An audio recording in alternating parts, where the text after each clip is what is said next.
Que el Señor me los bendiga a todos, a Todos e todas, todas, hermanos, os hermanas. irmãos e as irmãs, os pastores e as suas famílias, a família do Senhor, a igreja em todos os lugares no mundo, em todos os países onde Deus permitiu que uma alma chegue lá para pregar o seu evangelho e que ao mesmo tempo almas sejam salvas por isso e que estejam se congregando, honrando ao nosso Deus, louvando Ele. E isso é muito formoso pregar o nome do nosso Deus, fazer as pessoas conhecerem que Deus existe.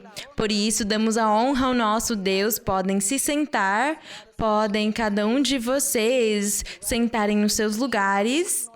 E o nosso coração fica alegre, o nosso espírito se regozija nestes momentos, porque nós estamos nos entregando ao Senhor. Estamos nos entregando, nos dedicando à leitura da palavra, à meditação, ao ensinamento que Deus permitiu que ficasse aqui escrito na Bíblia. É um livro maravilhoso, é um livro que não tem comparação, é um livro singular, onde só uma parte muito pequena foi escrita sobre Deus, mas que Deus engrandece essa parte pequena com o poder do seu Santo Espírito e Deus vivifica cada verso, cada letra, cada frase, cada oração. Deus a vivifica em nossas vidas, em nossos corações. Portanto, a nossa alma fica regozijada no Senhor. E agradecemos ao Senhor pelo privilégio que nós temos dele ter olhado para nós, dele ter nos escolhido e dele nos ter diante da sua presença. Agradecemos ao nosso Deus porque ele ouve as nossas orações, porque ele ouve o nosso clamor. Ele conhece os nossos passos, ele conhece quando entramos e saímos das nossas casas, ele conhece todos os nossos pensamentos e lhe agradecemos porque ele nos ensina, nos dirige e ele tem enviado o seu Espírito Santo para que fique conosco nos consolando. A honra e a glória sejam para ele e para sempre. Deus vive e, portanto, ele merece ser louvado, que ele seja glorificado em espírito e em verdade. Bendito é o nome do Senhor. Assim, então, sejam todos bem-vindos, sejam bem-vindas as pessoas que vieram pela primeira vez, sejam bem-vindas as pessoas recentes. Tomara que vocês se juntem a nós nesta maravilhosa obra da Igreja do Senhor Jesus Cristo. E dessa forma, com toda a alegria e o regozijo na nossa alma, vamos abrir a Bíblia em Hebreus no capítulo 10. Como eu disse para vocês na semana passada, nós estamos lendo o livro de Hebreus inteiro, mesmo que durante a pandemia nós já tínhamos visto esse livro. Contudo, repetir não faz mal. Pelo contrário, nós conseguimos fixar esse conhecimento melhor e nos tornamos mestres e mestras da palavra do Senhor. Isso é muito formoso e isso nos gera muito orgulho, nos tornarmos mestres da palavra do Senhor. Portanto, hoje, em Hebreus 10, tem 39 versos. Contudo, tomara não usemos tempo a mais, mas mesmo assim nós vamos nos deleitar lendo, porque é o assunto que segue do que nós já viemos lendo. Porque em Hebreus, desde o capítulo 1 até o capítulo 12, onde acaba o livro, é o mesmo assunto. Fala sobre a deidade, a divinidade, a importância, a personalidade, o valor que o nosso Senhor Jesus Cristo tem como Filho de Deus, como pastor divino, como o Messias, como o Salvador, como o que perdoa os pecados, como o que fez esse sacrifício na cruz do Calvário para salvar as pessoas, para salvar os que querem crer nele, os que querem ter a vida eterna, os que querem desfrutar no Senhor. Logo, Hebreus fala do nosso Senhor Jesus Cristo. É esse o assunto principal do livro. E hoje vamos continuar falando do nosso Senhor Jesus Cristo. Nós já falamos dele como o tabernáculo, como o sumo sacerdote, como o profeta. E hoje vamos continuar lendo sobre o sacrifício que ele fez na cruz do Calvário, onde o apóstolo fala para nós o que o Senhor Jesus fez, por que Deus o fez, para o que serve ou para o que serviu e do que serve para nós hoje esse sacrifício maravilhoso que aconteceu na cruz do Calvário com o Senhor Jesus Cristo. Bem, vamos começar lendo aqui no capítulo 9, no verso 23, vamos voltar. Diz que portanto, era necessário que as figuras das coisas celestiais assim fossem purificadas. Mas as próprias coisas celestiais, com sacrifícios melhores que esses. Nós lemos já e vendo na semana passada que todas as figuras, que o tabernáculo e tudo que tinha dentro dele, tudo isso foi figura, representava o que aconteceria no futuro com o Senhor Jesus Cristo.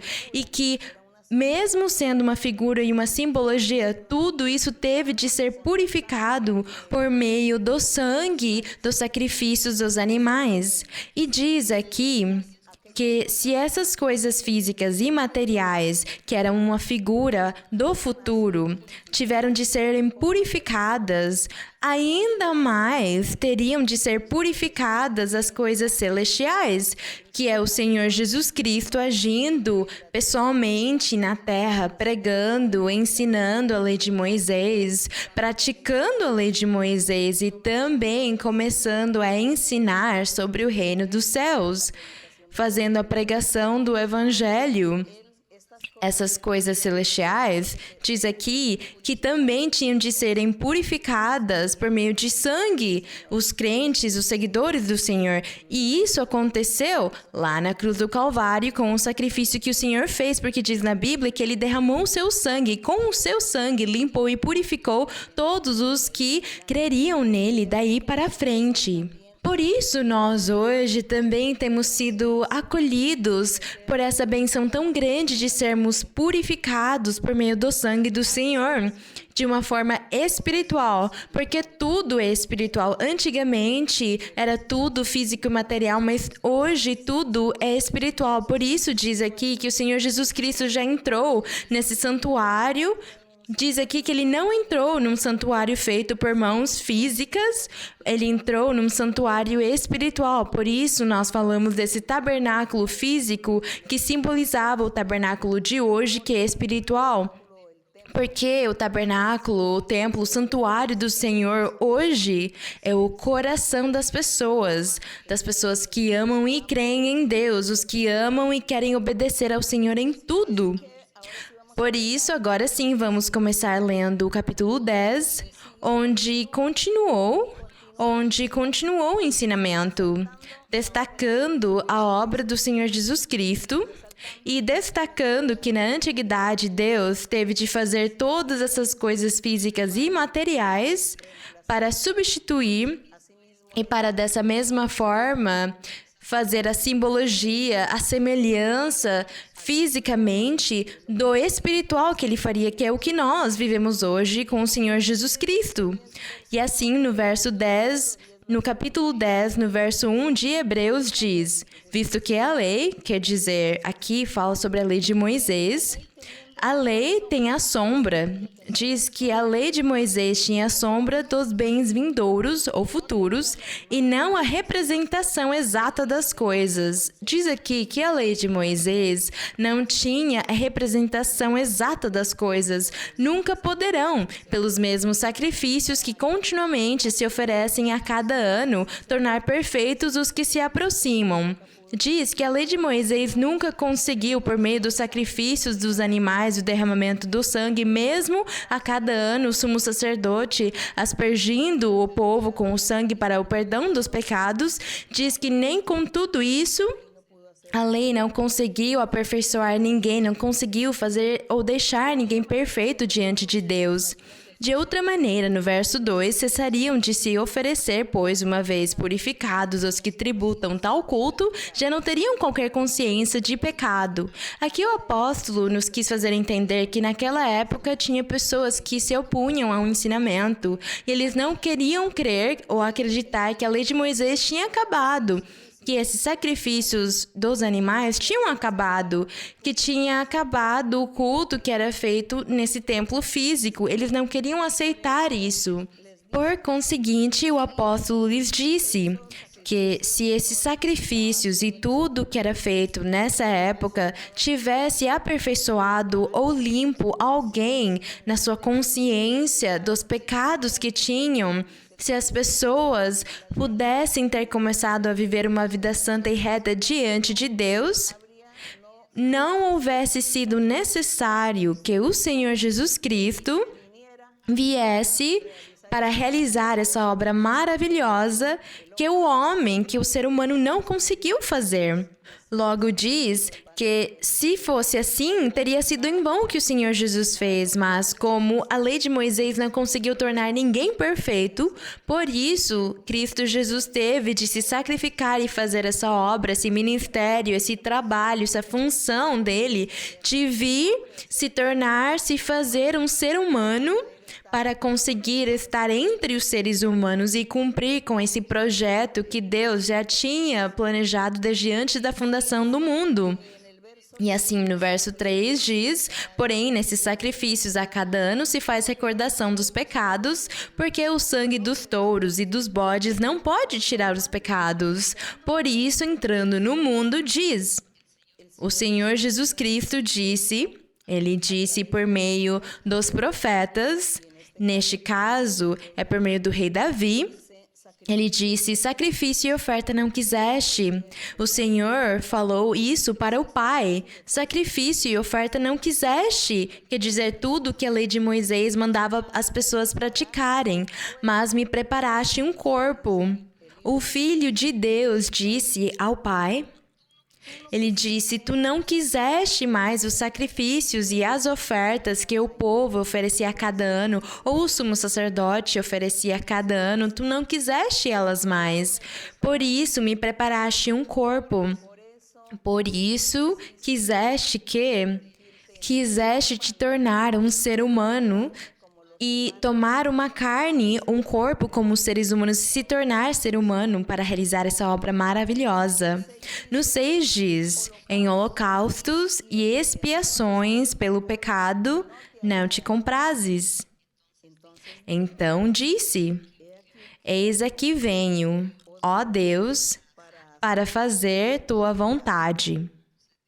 Então diz que o Filho de Deus, o Verbo de Deus, quem está falando lá no Evangelho de João, no capítulo 1, quando diz: no começo era o Verbo, e o Verbo era com Deus, e o Verbo era Deus. É um mistério tão grande, não é? O Pai trabalhando como um Filho também, o Filho de Deus aderido ao Pai e o Filho de Deus falando aqui com o Pai. Ele disse: eis aqui venho, ó Deus, para fazer tua vontade, porque me deste um corpo, me tornaste um ser humano. É um mistério muito grande e difícil de crer para todas as pessoas incrédulas, para todos os que não creem em Deus. E também não conseguem aceitar a pessoa que o Senhor Jesus Cristo foi como Deus. Mas para Deus não há nada impossível. Como para Ele não há nada impossível, nós cremos sim. Não cremos que existem 3 deuses, ou que é um Deus de 3 cabeças. Não cremos nisso, nós cremos que é um só Deus. Mas vejam que esse único Deus trabalha, Ele trabalha e se humilha, vamos dizer assim, em se manifestar aos seres humanos. Quem é um ser humano? Não é nada, é como uma flor, é como uma borboleta, é como um verme. É isso o ser humano, mas Deus se humilha e Ele prepara um corpo para se apresentar diante dos homens e se tornar um ser humano. Bendito é o nome do Senhor. É um mistério grande, mas aconteceu assim. E o Senhor disse aqui, como está escrito de mim no livro. Quer dizer, na palavra de Deus, nos livros de Moisés, nos livros dos profetas, estava escrito dele, estavam escritas as promessas que viriam para o futuro, promessas que diziam que o Senhor viria, que o Messias chegaria, que o Salvador chegaria, que viria o desejado. Esse anjo do Senhor que esteve com o povo na antiguidade se tornaria um ser humano e viria ao mundo. O Salvador, o Rei perfeito, ele chegaria para salvar e cumprir a lei e ensinar aos homens e também para salvar as pessoas que querem crer nele, que creem nele e desejam ser felizes na vida eterna. E aqui o Senhor... É uma maravilha ver o Senhor falando e dizendo: me preparaste um corpo, porque não te agradaste de nada o que o homem, o que o povo de Israel fez durante milhares de anos. Tudo que eles fizeram não te agradou, não o quiseste mais. Por isso o Senhor se ofereceu. E no verso 8 diz: sacrifício e oferta, holocaustos e expiações pelo pecado não quiseste, deles não te agradaste, coisas que se oferecem segundo a lei de Moisés. Logo disse: eis aqui venho, ó Deus, para fazer tua vontade. Tira o primeiro. O que era o primeiro?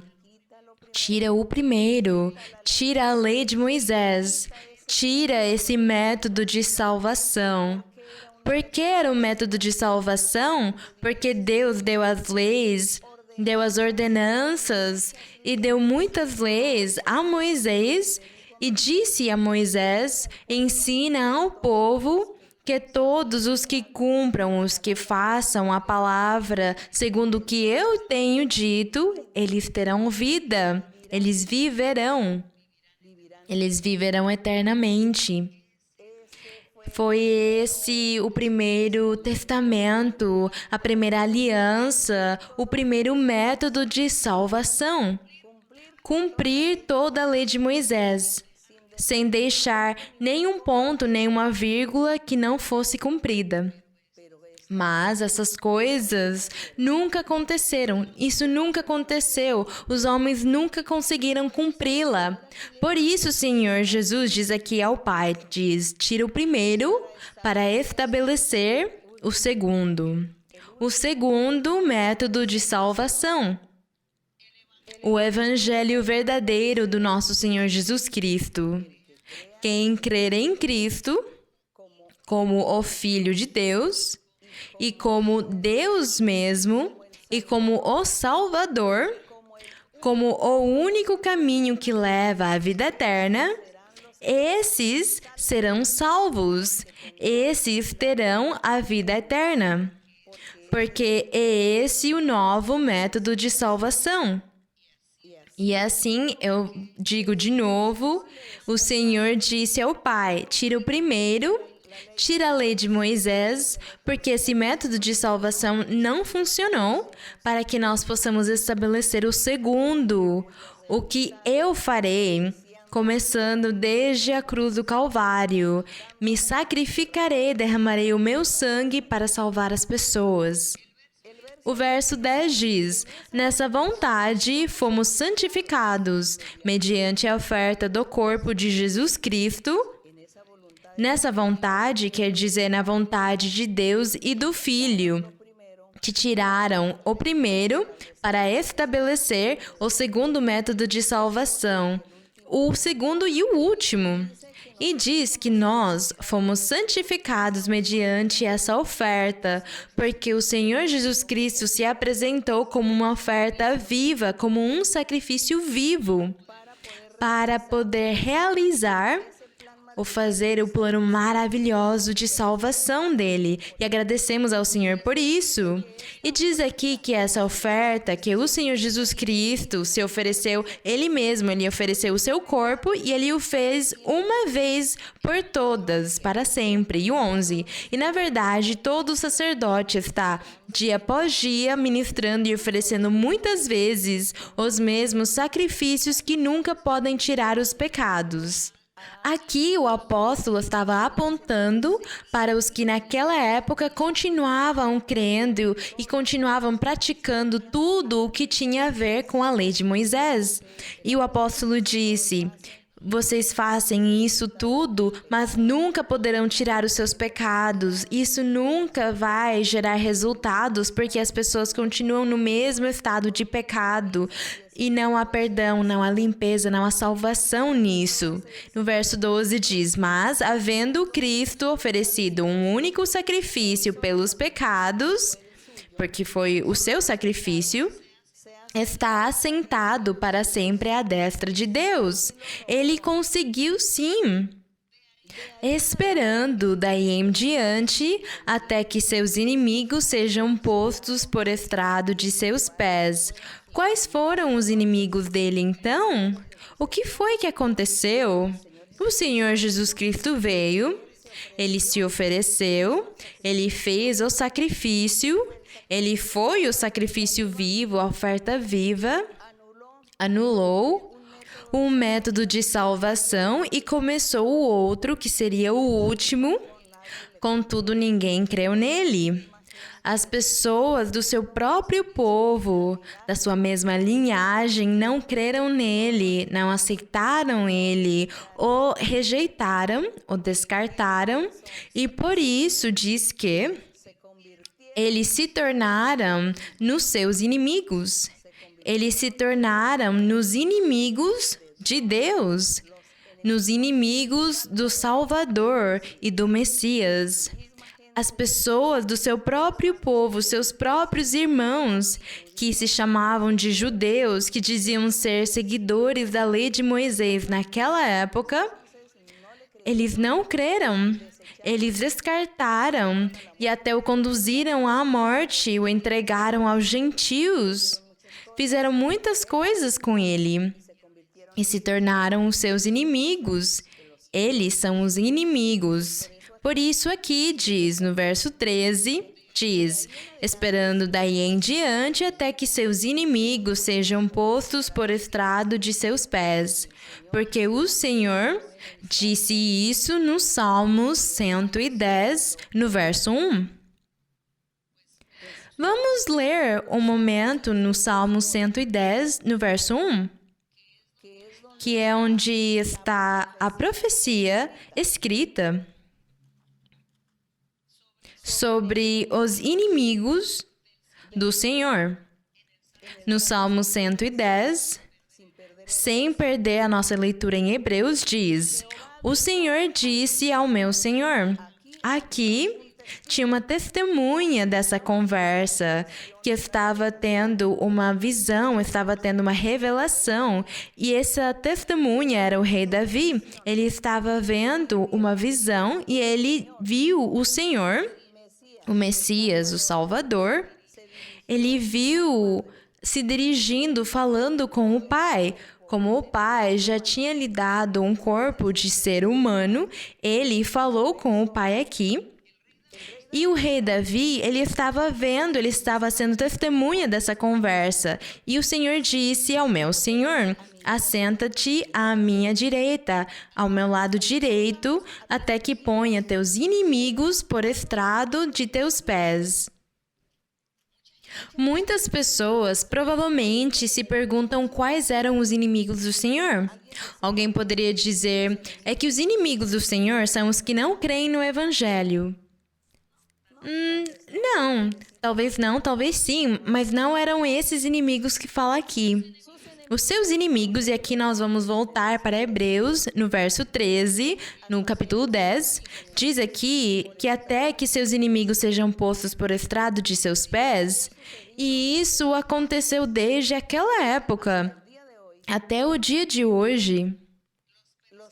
As pessoas ou aqueles que dizem que viverão ou vivem pela lei de Moisés, que esse é o único caminho que leva para a vida eterna, eles se tornaram os inimigos do Senhor, por não aceitarem o Senhor da glória, por não crerem em Deus nesse plano maravilhoso que está escrito aqui em toda a Bíblia. Porque se nós formos ler os 5 livros de Moisés e lemos em Reis, em Juízes, lemos Crônicas, lemos os profetas, lá nós achamos todas as formas como Deus começou a desenvolver o seu plano com todas as pessoas.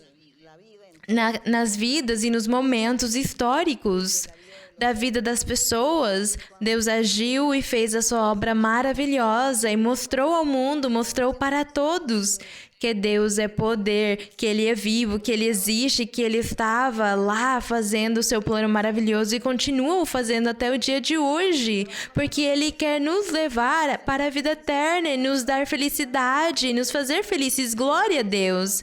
Então é essa a luta que teve entre os homens e Deus, é uma luta constante.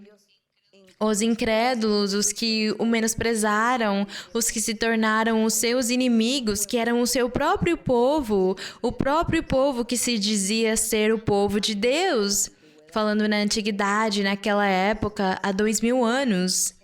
Portanto, aqui, o Senhor aqui no verso 14 diz: porque com uma só oferta o Senhor Jesus Cristo aperfeiçoou para sempre os que são santificados. Glória ao nosso Deus. E também o Espírito Santo nos testifica, diz aqui no 15. Diz, e também o Espírito Santo nos testifica, nos confirma, porque depois de haver dito, esta é a aliança que farei com eles depois daqueles dias, diz o Senhor, porei minhas leis em seus corações e as inscreverei em suas mentes. Nós já lemos essa parte em Jeremias 31, no verso 33, onde diz que o Espírito Santo, por meio da boca dos profetas, falou para o futuro. E disse, farei uma nova aliança depois daqueles dias. Quais dias? Depois daqueles dias significa depois da destruição do povo de Israel com o povo de Deus, quando acabou, quando Jerusalém foi destruída, quando Deus destruiu tudo. Acabou com a lei de Moisés. Diz que depois daqueles dias, ele diz, porém minhas leis, o Senhor disse, porém minhas leis em seus corações e inscreverei em suas mentes, porque a mente e o coração é igual das pessoas que crerão nele. Lá eu porei as minhas leis, glória a Deus. Por isso nós hoje temos as leis de Deus escritas em nosso coração. E a mente é esse conceito, é o conhecimento que nós temos da sua palavra, dos seus caminhos, da pessoa que ele foi, do próprio Deus como Deus. Nós temos esse conhecimento porque temos vivido muitas experiências com ele, por isso nós cremos, estamos aprendendo e a cada dia avançaremos mais no conhecimento sobre o Senhor. E aqui se cumpre essas promessas, onde o Espírito Santo disse por meio dos profetas, por meio de Jeremias, especificamente aqui diz, porém minhas leis em seus corações e as inscreverei em suas mentes. Acrescentem, nunca mais me lembrarei de seus pecados e iniquidades. É isso que o Senhor faz com os seus filhos, com os que se convertem a Ele, os que já se converteram, com os que o seguem de sincero coração, com amor, com honra, com honestidade, crendo nele, seguindo os seus caminhos, fazendo a vontade de Deus, agradando a Deus em tudo. Vejam as promessas maravilhosas que tem aqui. Diz que ele não se lembrará mais dos seus pecados, dos pecados que nós alguma vez já fizemos, que ele não se lembrará mais porque ele já nos perdoou, mas ele está esperando de nós que nós sigamos o seu caminho perfeito, em santidade, vivendo em santidade. E conseguimos fazê-lo. Isto não é impossível nem difícil, porque é o próprio Deus quem nos ajuda a conseguir essas coisas. Ele que nos ajuda. O Espírito Santo é quem nos ensina a cada dia, quem nos corrige, quem nos controla, quem nos ensina, quem nos dirige, quem nos orienta. É Ele quem está levando a rede da igreja nos corações das pessoas. Portanto, é Deus cumprindo essas promessas que foram ditas pelos profetas na antiguidade. E o Senhor Jesus Cristo, ao mesmo tempo, ele fez a sua obra maravilhosa. E por isso, quando o Senhor Jesus Cristo teve de subir aos céus, ascender, ele disse aos seus apóstolos, ele disse: eu não irei embora sem lhes enviar um presente. Enviarei um presente, não os deixarei sozinhos, não os abandonarei. Eu irei embora, mas vem o Espírito Santo. Ele estará junto de vocês para sempre, todos os dias. Lhes ensinará, lhes guiará, lhes orientará. Glória a Deus, os consolará. E é isso que nós hoje estamos pregando, porque nós vivemos essas maravilhas de Deus.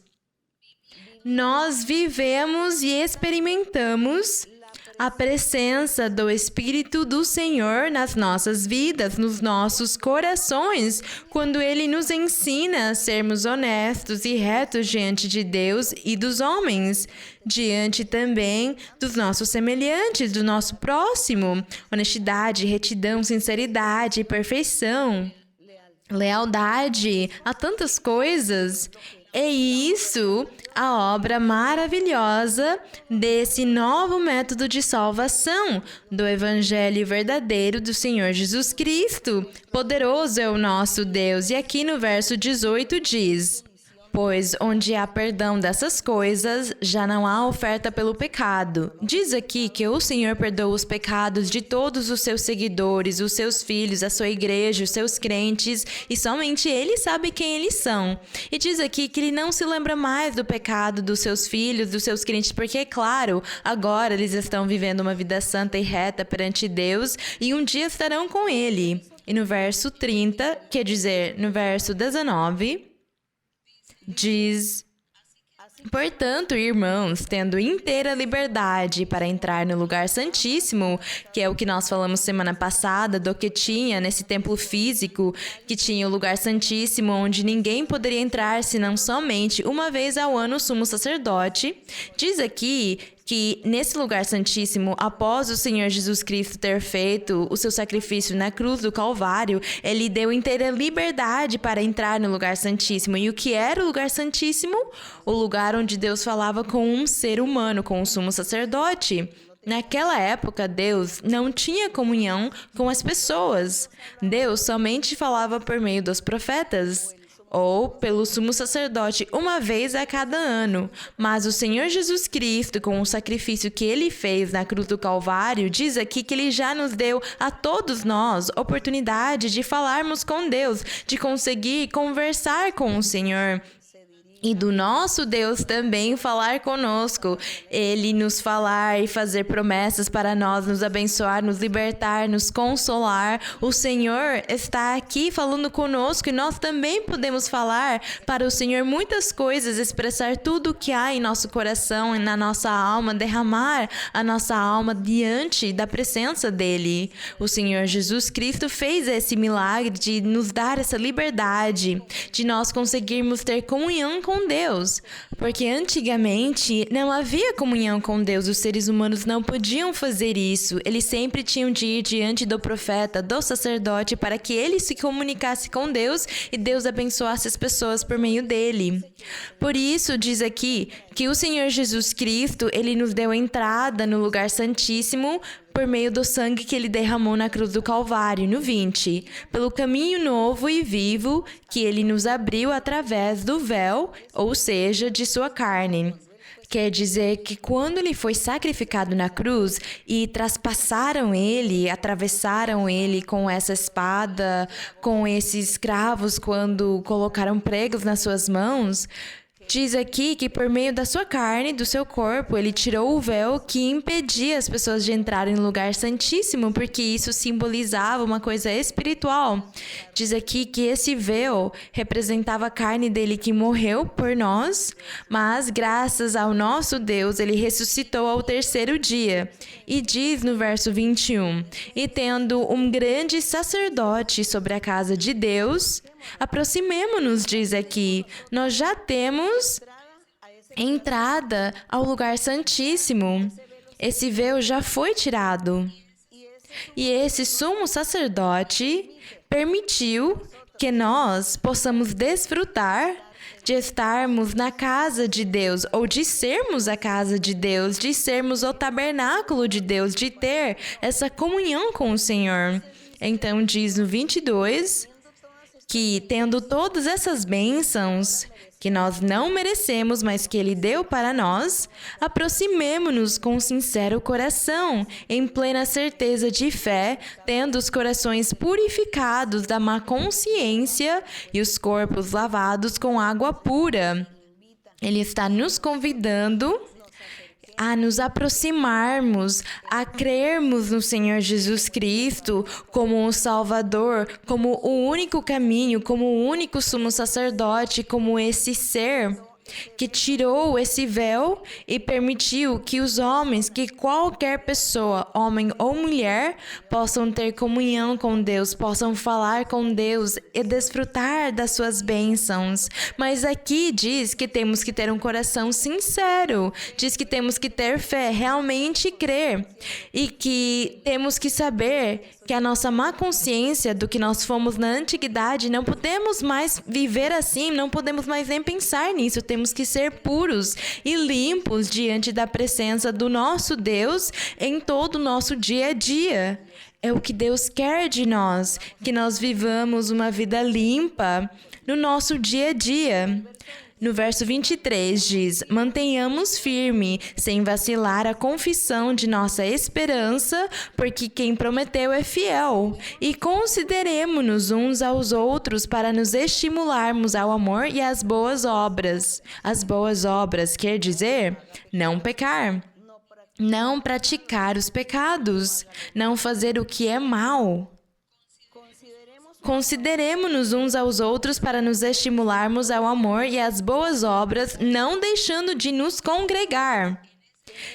Quer dizer que naquela época, o Espírito Santo estava já se manifestando e todos receberam os dons espirituais, mas houve um momento em que as pessoas pensaram que não era mais necessário se congregar, porque já todos eram templo de Deus. É que todos somos templo de Deus agora, nós todos somos a casa do Senhor. O Senhor Jesus Cristo é o nosso sumo sacerdote, então não precisamos mais ir em lugar nenhum nos congregar, porque cada um de nós, na nossa própria casa, lá nós vamos fazer o culto e lá nós vamos louvar e glorificar a Deus. Provavelmente foi o que aconteceu lá naquela época. E o apóstolo aqui diz que não, que era muito necessário se congregar. A congregação era muito necessária. Se congregar era necessário porque dessa forma podem se trabalhar os dons espirituais. Porque se uma pessoa recebe o dom de imposição das mãos ou o dom de cura, o dom da profecia e fica em casa, em quem ela vai conseguir usar esses dons? Só nos que tem na sua casa? Mas e se nem todos crerem, se só um ou dois? Então, como essa pessoa vai ganhar almas para Deus? Como vai evangelizar e ganhar almas para o Senhor? E como o nome do Senhor poderia ser louvado e glorificado pela congregação quando nos Salmos, por exemplo, num dos Salmos diz: o Senhor Jesus Cristo disse, eu te louvarei na congregação dos santos. O Senhor Jesus disse ao Pai, lhe fez essa promessa, eu te louvarei, eu te bendirei e te glorificarei na congregação dos santos. Quando todos estiverem reunidos como igreja, eu estarei lá para te louvar. Mas e se as pessoas não se congregarem, então como se cumpririam essas promessas? Portanto, O apóstolo disse aqui que tinham de se congregar para o quê? Para impor as mãos, para trabalhar os dons, para usar os dons, para que quando as pessoas pela primeira vez venham na igreja, os que estejam se congregando, que têm os dons espirituais, poderão impor as mãos nas pessoas novas, as pessoas que vêm pela primeira vez, dão profecia para elas, Deus fala com elas e as pessoas começam a conhecer a Deus, começam a entender e compreender que Deus existe e que Ele está se manifestando sim e que realmente é um Deus poderoso.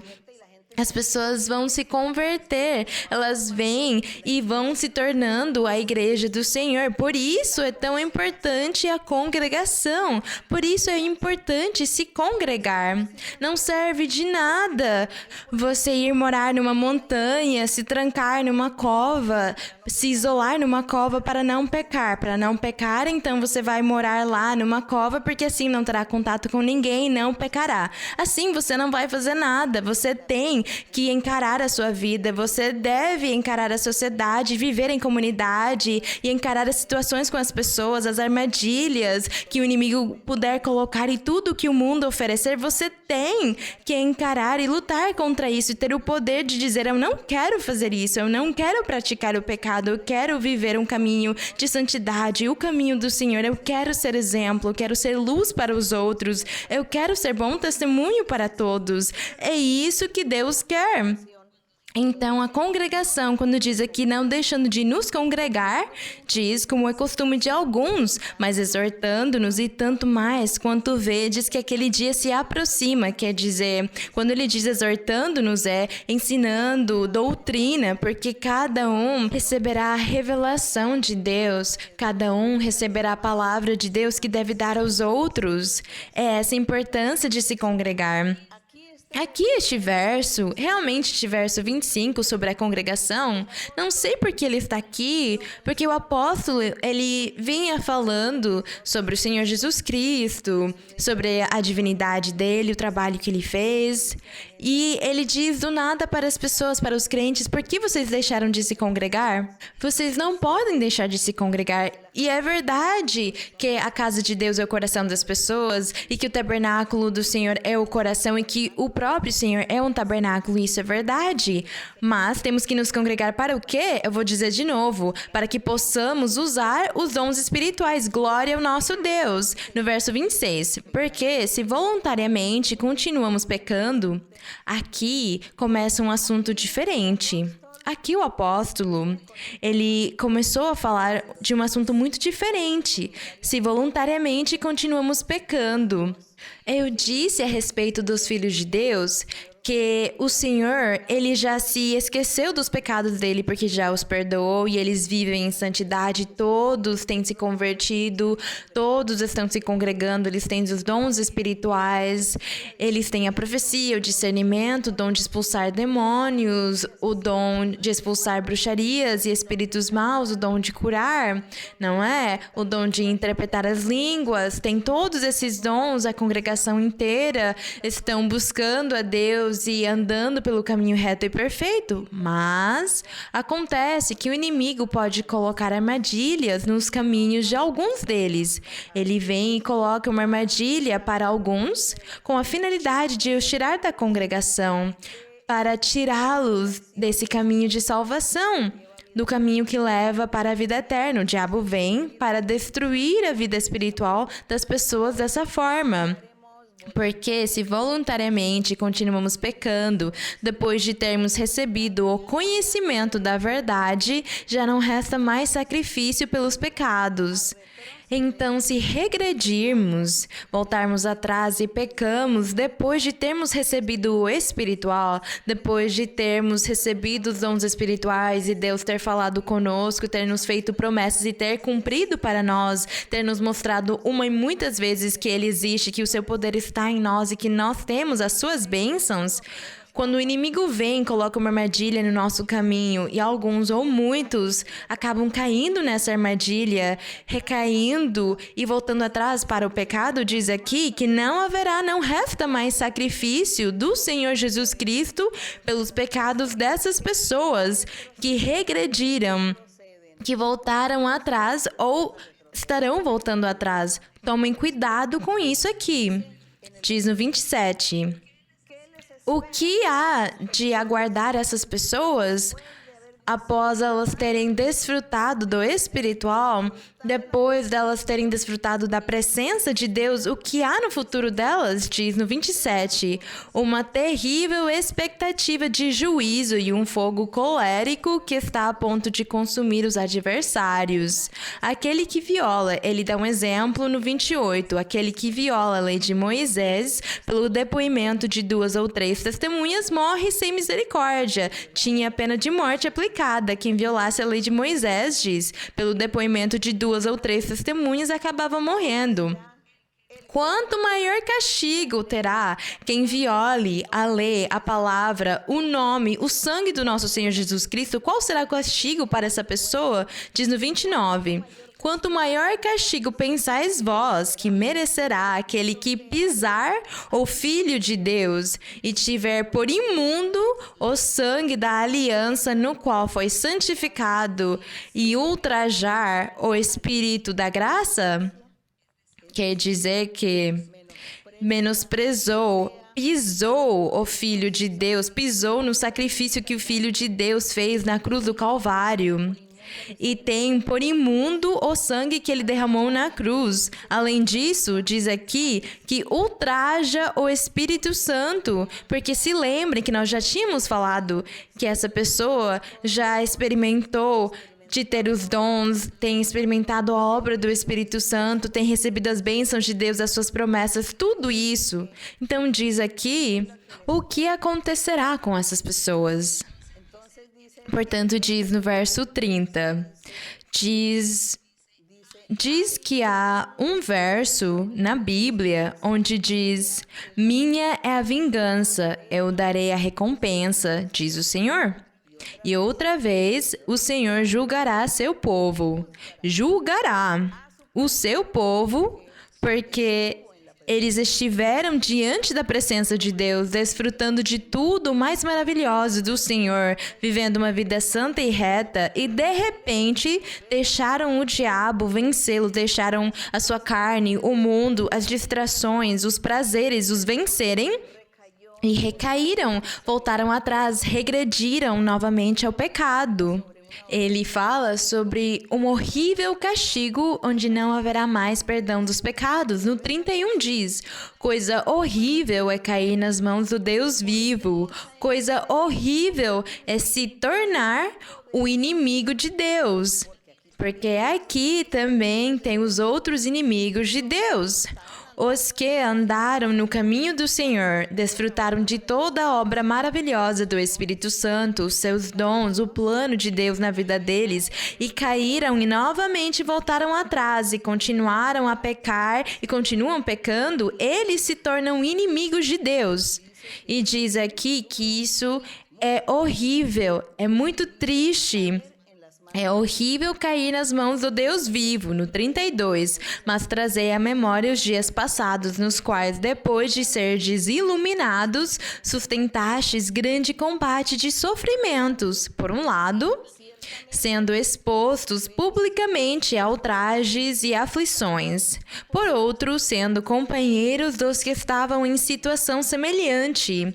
Aqui, ele disse para eles: se lembrem que vocês sofreram as perseguições, as tribulações, vocês passaram por muitas coisas por causa do nome do Senhor Jesus Cristo, por causa do Evangelho, por terem seguido o caminho do Senhor. Se lembrem que vocês também foram sacrificados e sofreram, então por que agora estão chegando neste momento onde o diabo veio, colocou uma armadilha na sua frente, uma dificuldade, vocês estão caindo na armadilha do inimigo para perder as suas bênçãos, vão perder tudo que vocês conseguiram com todos esses sacrifícios e perseguições e tormentos. Agora vocês estão caindo tão fácil na armadilha do inimigo para que as obras de Deus sejam desfeitas nas suas vidas espirituais e vocês fiquem sem nada, porque no final vocês cairão é nas mãos do castigo do Senhor. Então aqui ele perguntava por que eles não analisavam melhor as situações antes de liberar a sua carne ou de deixar o inimigo com as suas armadilhas os tentarem. Nós temos que ser sábios e inteligentes e pensar muito bem, meditar nas promessas do Senhor, pensar em tudo que recebemos de Deus para que dessa mesma forma possamos ser fortes de dizer ao inimigo: eu não quero cair nisso, eu não quero voltar atrás, eu quero continuar andando neste caminho, seguir em frente no caminho do meu Deus, isso aqui é o melhor para mim. É isto o que o apóstolo está pedindo que nós façamos, que todos reflitamos antes de cair nesse grave erro de sairmos deste caminho. E aqui no verso 34 diz: porque também vos compadecestes dos presos e sofrestes com alegria o despojo de vossos bens. Ele está mostrando para eles todos os sofrimentos que passaram e que depois de terem passado por essas provas e terem vencido e seguido em frente no caminho do Senhor, chegou um momento nas suas vidas onde o diabo está tentando confundi-los, está tentando roubar e tirar as bênçãos deles. E ele diz: não é possível isso.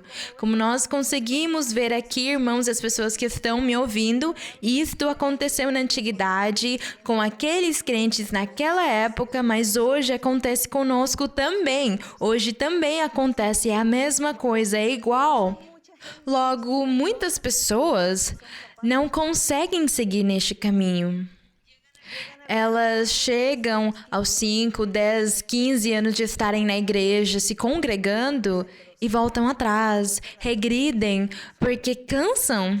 Elas cansam de louvar a Deus, de seguir a Deus, elas cansam de ouvir as promessas de Deus, elas cansam de receber as bênçãos do Senhor, elas cansam da paz e da felicidade que Deus lhes dá e querem experimentar novamente no mundo e buscar a tristeza, a amargura, a desolação, buscar tantas coisas tristes que acontecem lá no mundo. Então, hoje acontece a mesma coisa. Por isso também, para nós, hoje, é a mesma coisa do que diz aqui. Nós temos que refletir e lembrar sempre de todas as maravilhas que nós temos vivido no caminho do Senhor. Lembremos, analisemos as promessas, também comparemos o que é melhor para nós, viver no mundo ou viver no caminho do Senhor, onde nós temos paz, onde temos segurança, onde temos certeza, onde temos alegria, onde o Senhor nos dá felicidade e nos protege, onde temos um refúgio, onde podemos nos esconder no momento da tristeza, da tribulação, da doença, no momento da pobreza, no momento difícil da vida. Nós temos um refúgio onde nos escondermos, que é o nosso Deus, Ele é o nosso consolo. Mas lá no mundo, quem vai te consolar? Ninguém vai te consolar. O que o inimigo, o diabo, vem te dizer é: se mata, tira a sua própria vida porque você não serve para nada, você não é ninguém. É isso que o inimigo faz, te destruir a sua vida física, a sua parte física e também destruir a sua vida espiritual e a sua alma também. De modo que devemos ser sábios e inteligentes. Vamos agir com sabedoria e inteligência. Saibamos escolher o caminho no qual queremos andar, porque nós já escolhemos este caminho maravilhoso com Deus, com o nosso Senhor Jesus Cristo, então vamos seguir nele. Não vamos cansar jamais, vamos seguir. Por que temos que ficar cansados? Porque é o inimigo tentando te deixar cansado. Não preste atenção em tudo que ele colocar na sua cabeça, no que você começar a sentir ou ver, o que as suas amizades possam dizer para você. Siga no caminho do Senhor, porque é Ele quem dá a verdadeira felicidade, a verdadeira paz, e um dia Ele te dará a vida eterna. Então diz aqui no verso 35, não percais, pois, vossa confiança, que tem grande galardão, porque tendes necessidade de paciência, para que, havendo feito a vontade de Deus, paciência, diz aqui que nós temos que ter paciência e seguir em frente, e ter paciência. Diz: para que, havendo feito a vontade de Deus, obtenhais a promessa, porque ainda dentro de pouco tempo que há de vir, virá e não tardará, mas o justo viverá pela fé.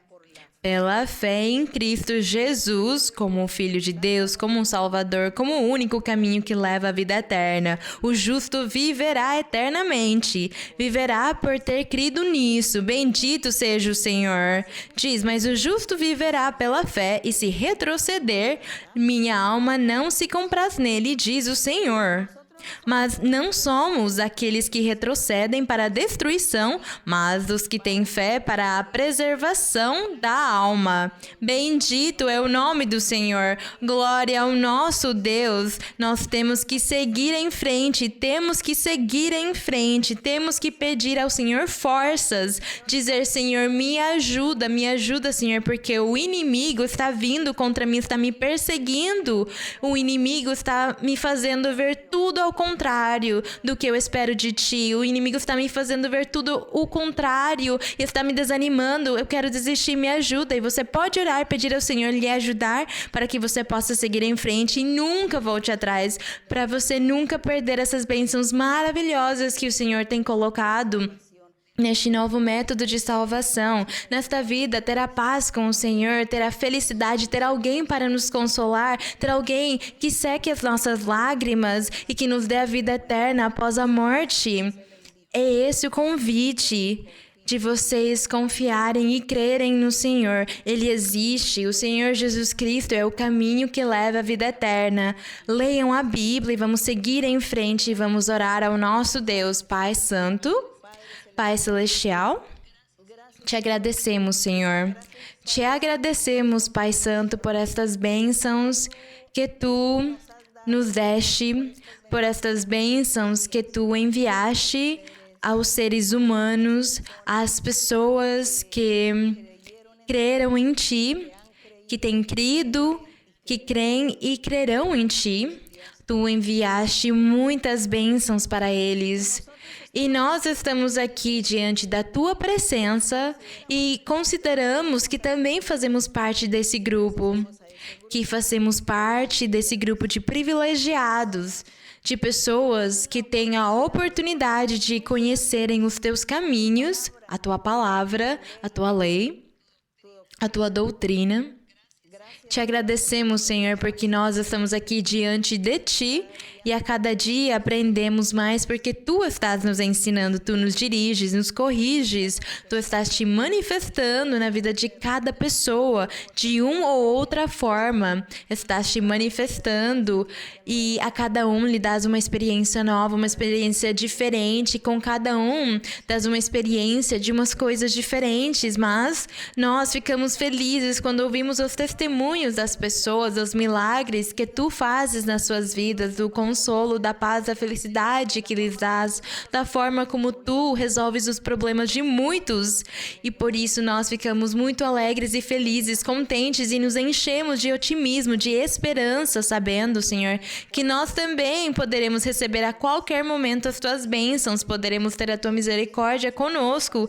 Te agradecemos, Pai Celestial, te agradecemos, Senhor, e eu te peço que nos ajudes a seguirmos em frente, que nos des novas forças, que nos des ânimo e alegria, sabedoria e inteligência para seguir nos Teus caminhos. Não permita, Senhor, que o inimigo venha roubar as vidas espirituais, destruí-los, roubar a paz, roubar e destruir as almas, Senhor. Não permitas isso, Pai. Que todos os que tenham conhecido os Teus caminhos sigam em frente até o final. E também neste momento, Pai Celestial, no nome glorioso de Jesus Cristo, Teu Filho amado, eu te peço, Senhor, pelas pessoas que estão doentes. Há muitos que estão doentes, muitas pessoas adoecendo nos hospitais e outras estão nas suas casas com graves doenças, outros estão na UTI. Outros precisam de muitos procedimentos na cirurgia, Senhor, e eu te peço que estendas a Tua mão poderosa, porque há muitos irmãos e irmãs da igreja, da congregação que têm adoecido. Eu te peço por eles, para que estendas a Tua mão poderosa e sejas Tu os curando e lhes dando oportunidade de viverem, para que eles possam cumprir com o plano que Tu tens com eles e as promessas que tens feito para eles. Eles não têm conseguido cumpri-las ainda, Senhor. Nós esperamos que Tu lhes permitas viver para trabalharem na Tua vinha, para servir a Ti e ganharem almas para Ti. Pai Santo, estende a Tua mão que cura, tua mão poderosa faz milagres e sinais em cada um dos irmãos e das irmãs que estão doentes e também nas pessoas que ainda não chegaram na igreja, mas tem família que vem na igreja e eles estão pedindo por essas pessoas que estão doentes, te pedem, Senhor, os ouve, Senhor, e tenha misericórdia de todos eles. Bendito Deus, no nome glorioso de Jesus Cristo, teu Filho amado, eu te peço, Senhor. Obrigada, meu Pai, por nos ouvir. Obrigada, Senhor, porque alegras o nosso coração. Obrigada, meu Pai. Te louvamos, Senhor, te damos a honra e a glória e o louvor desde agora e para sempre. Glória ao Senhor, te agradecemos, Pai Santo. Bendito é o teu nome para sempre. Jesús está aquí, pide lo que quieras. Jesús está aquí, pide lo que quieras. Él tiene poder, Él te lo dará. Jesús está aquí, hermano, pide lo que quieras. Jesús está aquí, pide lo que quieras. Jesús está aquí, pide lo que quieras, Él tiene poder, Él te lo dará. Jesús está aquí, hermano, pide lo que quieras. Glória a nosso Deus. Para o nosso Muchas Deus, gracias, muito obrigados, meus queridos irmãos irmãos e irmãs e todas as pessoas que vieram pela primeira vez, as pessoas recentes. Amo vocês com todo o meu coração. Até mais. Um abraço forte para todos e também para as crianças. O beijinho de costume. Que o meu Deus abençoe vocês. Obrigada.